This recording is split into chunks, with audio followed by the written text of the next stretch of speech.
you probably don't need a graphing calculator. There might be some things you can kind of use it to check with, but it's not going to be as important as it was yesterday. So no big deal if you don't have one yet.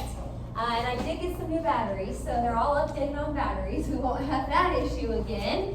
Let me start here with a rule for you. Again, this is P1 part 2. And it says, to find the x-intercept, replace y with 0 and solve for x. Oh, I hope that sounds familiar. We're doing intercepts again. We've done those before, probably past few years you've done it. To find the x-intercept, replace y with 0 and solve for x. I'll go ahead and put the other part to this rule up here. And it says to find the y-intercept, just the opposite here.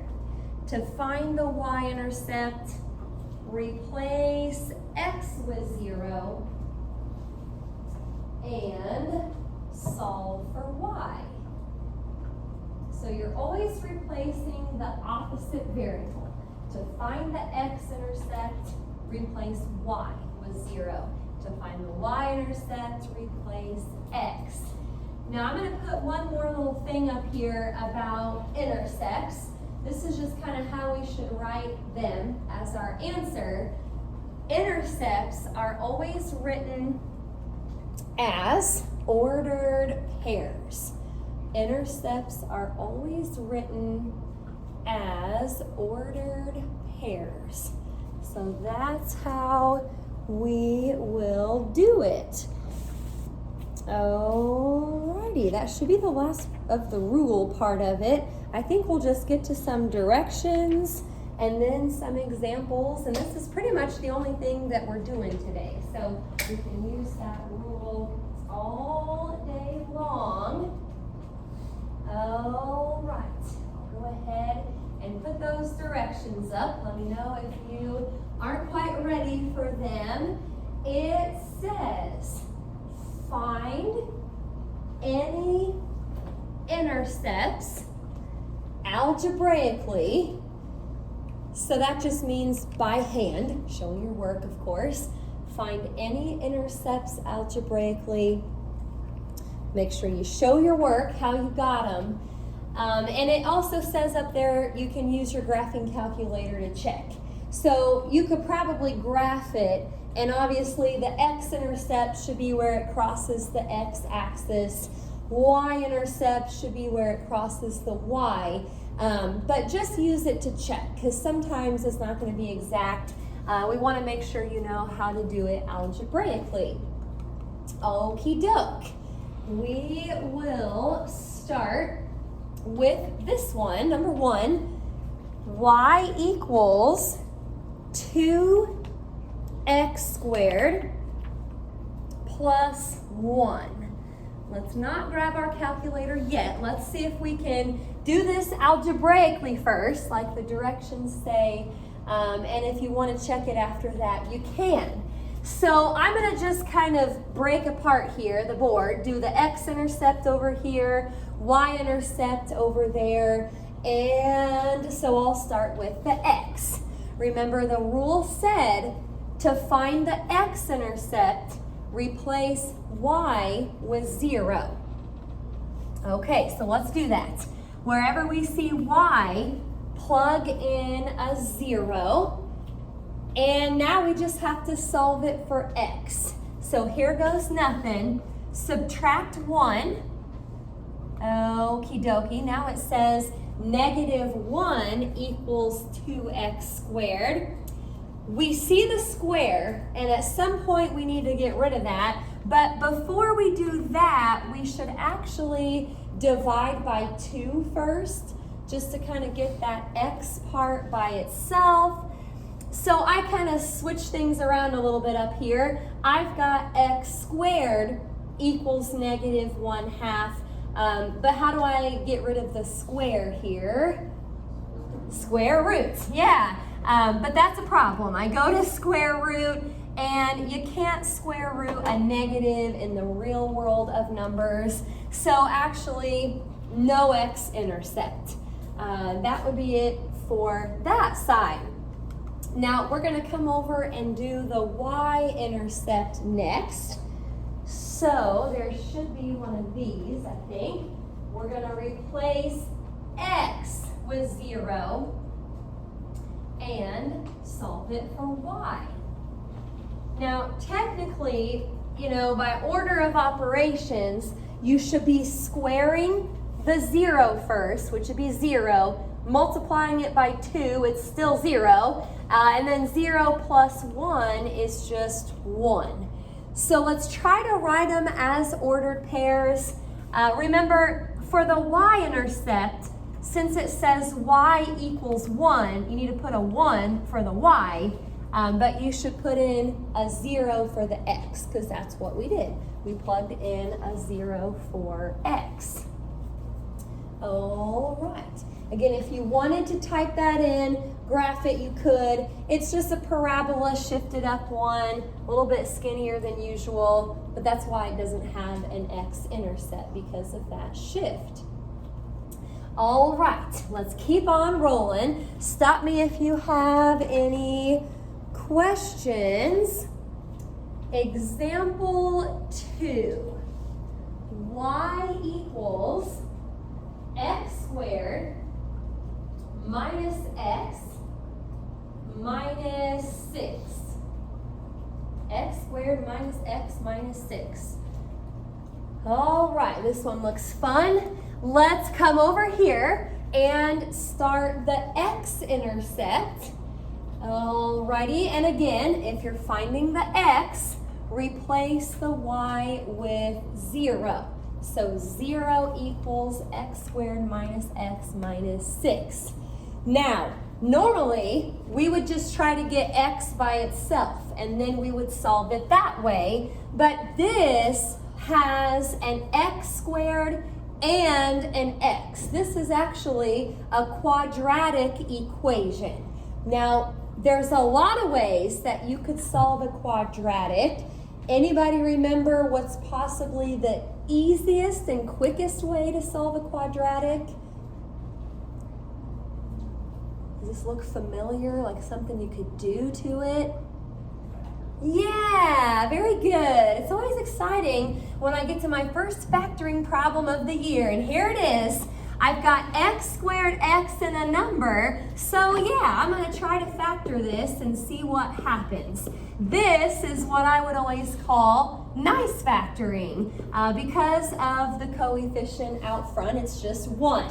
So x times x will get us the x squared. Now the signs, because this over here is a minus, signs will be different.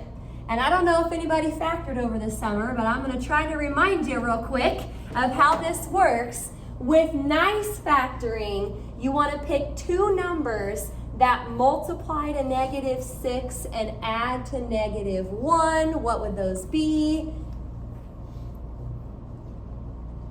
You need, like a 3 and a 2. I'm thinking since it has to add up to negative 1, we're going to go a negative 3 and a positive 2. So we've got the factoring part done, but we still need to solve it for x. We called this back in algebra the zero product property. This is a product equaling 0, so we can just take each part of that, set it equal to 0, and then we'll just have to solve it for x. So it looks like this is going to have two x-intercepts. By the time you do that and write it as an ordered pair, we're going to get a negative 2, 0, and 3, 0. That is the x-intercepts. Okie doke. Now the y, I think, is a little bit easier and quicker. No factoring for the y-intercept. Any questions about the first part? Not bad. Let's keep going. So wherever I see x, replace it with 0. Well, 0 minus 6, that's just negative 6. So that would be the y-intercept. 0, negative 6. Okie doke.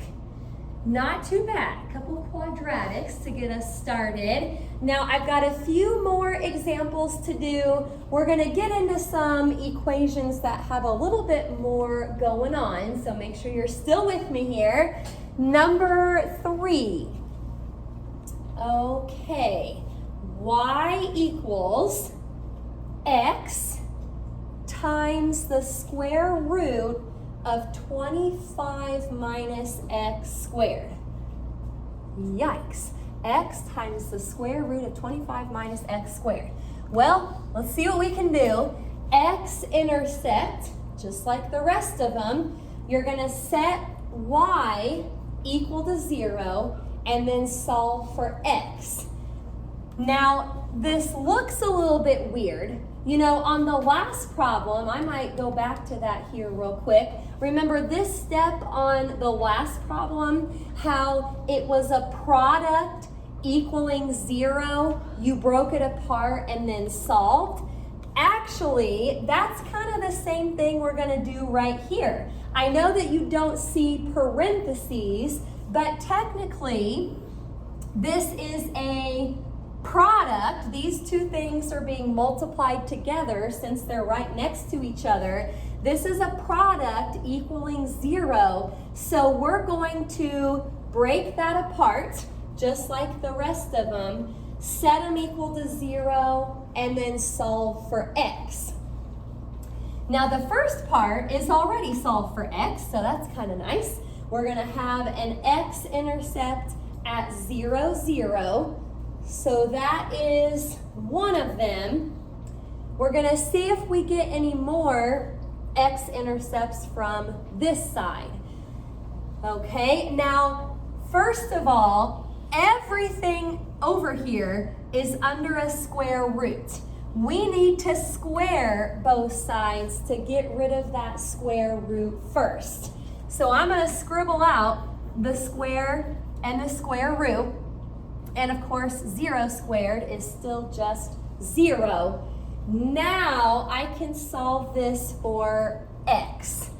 Okay, this is actually a difference of squares. If you wanted to keep factoring like the other problem, you could. I'm just going to add the x squared to both sides. And then, since that's the only x up here, we can square root both sides. And what do you need anytime you square root both sides of an equation? Plus or minus. Yes, I'm glad you remember that. Plus or minus. So actually, there are 3 x-intercepts. 0, 0, 5, 0, negative 5, 0. Okie doke. Any questions about how we got the x? X's. There's 3 of them. All right. On to the y. And hopefully, again, maybe it's not as difficult as the x was. Wherever I see x, I'm plugging in a 0. Now, you could keep going under the square root a little bit, and I guess I could show you what that would look like. You know, 25 minus 0 is 25. Square root of 25 is 5. But because of that 0 out front, no matter what, you're still just going to get down to 0. So that makes sense. If you had an x-intercept at the origin, that should also be a y-intercept because the origin will touch both of those axes. Alrighty, that's not a bad one to maybe type into your calculator, graph it, see if what you got back is correct. Just make sure again that you're showing your work so you are doing it algebraically too. Any questions about number 3? We are moving right along, just a couple more. And that should be it for today. So number 4, y equals, on top, 3 minus the square root of x. On bottom, it's just 4x. Okie doke. Let's go to the x-intercept and we'll see what happens. When I'm finding the x, I'm replacing the y with 0. Now, there's maybe a couple different ways you could sort of solve this for x. Basically, though, what we have here is a fraction equaling 0. A fraction equaling 0. Let me think about that real quick over here. If you have a fraction and it turns out to be just 0, it simplifies to 0, where do you have to have a 0 over here? On top or on bottom? Top, yeah. You don't want the bottom to be 0, then it would be undefined. You can have any number you want on bottom besides 0, but you really need to have that 0 on top. So what we're going to do here is we're just going to set the top equal to 0. We're not going to do anything on bottom. Again, if a fraction equals 0, it's because the top is 0. Now, I don't know, this square root is negative right now. I may add it to the other side so it's, positive. So it's a square root of x equaling 3. But I don't want the square root anymore. I need to square both sides to get rid of it. When you square both sides, you don't need the plus or minus. That's just if you square root. So there it is. X equals 9. You're going to have an x-intercept at 9, 0.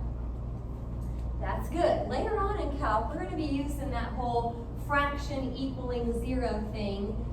So hang on to that. Now, y-intercept, this is just going to be a matter of simplifying. So wherever you see x, throw in a 0. Well, bless you, 3 minus 0 is 3. But on bottom, 4 times 0 is 0. We just talked about this. You can't have a 0 on bottom. So if that happens, you'll just have to say that there is no y-intercept. Or if it happened on the x, there is no x-intercept. So that will just be none.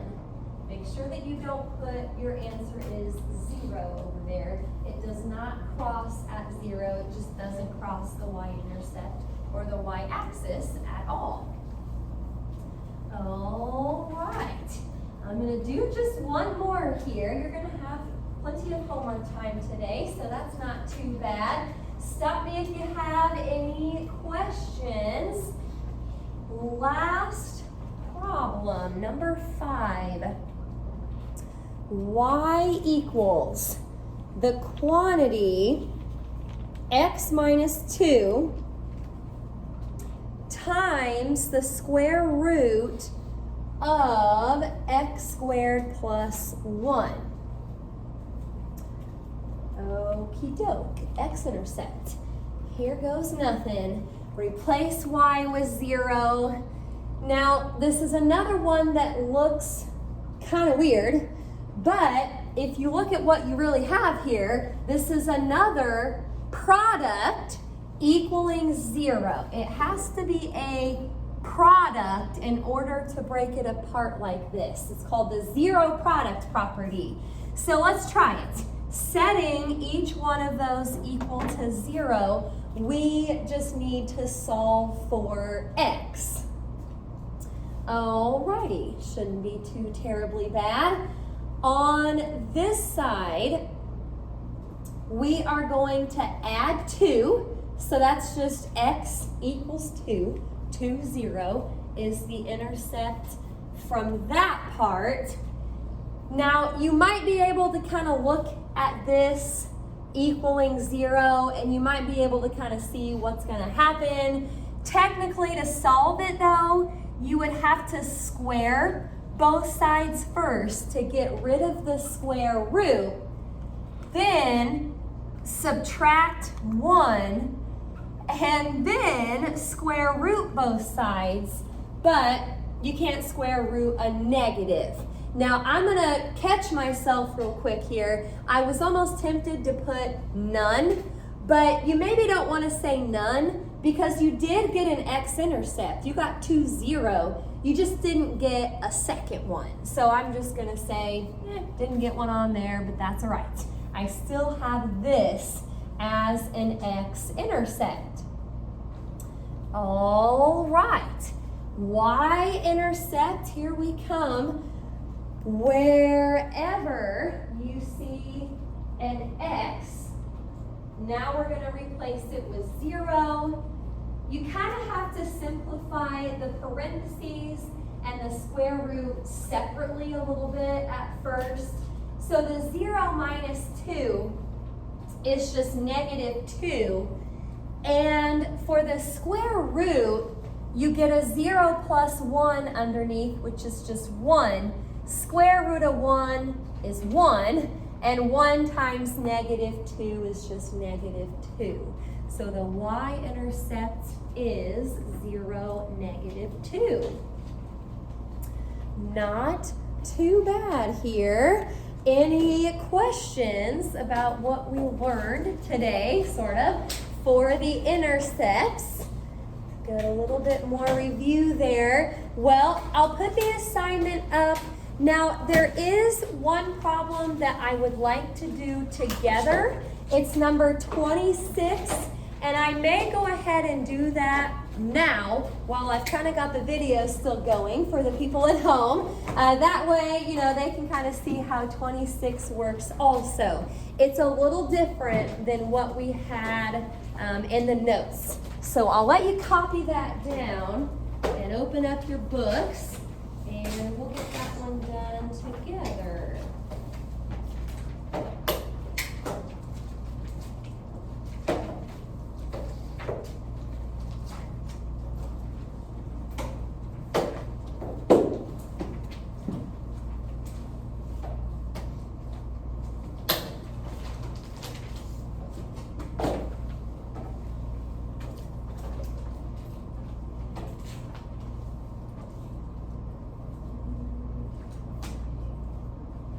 So we're doing 17 to 26. I'm going to put 26 up here. This is C2, by the way. Make sure you have that. And I'll start here. Hopefully this is enough room. Y equals 2x minus the square root of x squared plus 1. All right. So for the x-intercept, let's do this over here. Replace y with 0, and then solve for x. Now, the reason this is different than what we had in the notes is because this is not something I can separate and set equal to 0. You're probably tempted to do that, like set that equal to 0, set that equal to 0, but this is not a product. This is a difference. You can only separate when it's a product because it's called the zero product property. So the way we solve this for x is going to have to be a little bit different. Now, I'm going to show you some steps here, so kind of follow, and you'll see where I'm going here in a minute. I'm going to move this square root over to the other side. I don't really like that it's negative. That's kind of why I chose to move it. So let's see if I can squeeze that in over there. I've moved that. So now it says square root of x squared plus 1 equals 2x. Let's keep on rolling. the square root bothers me, so to get rid of the square root, I'm going to square both sides. Alrighty, well, the square and the square root drop out, so it's x squared plus 1. Now be careful over here. When you square a product, you have to just kind of square each part separately. So 2 squared is 4, x squared is x squared. If you had like a plus or a minus on the inside, you'd have to write it out twice in FOIL, but that's not what we have here. It's just a product. Now, if you look, you actually have a couple like terms. This is an x squared, that's an x squared. I'm gonna try to get those to the same side. So basically, I'm just combining like terms. So the 4x squared minus 1x squared is what gave me the 3x squared.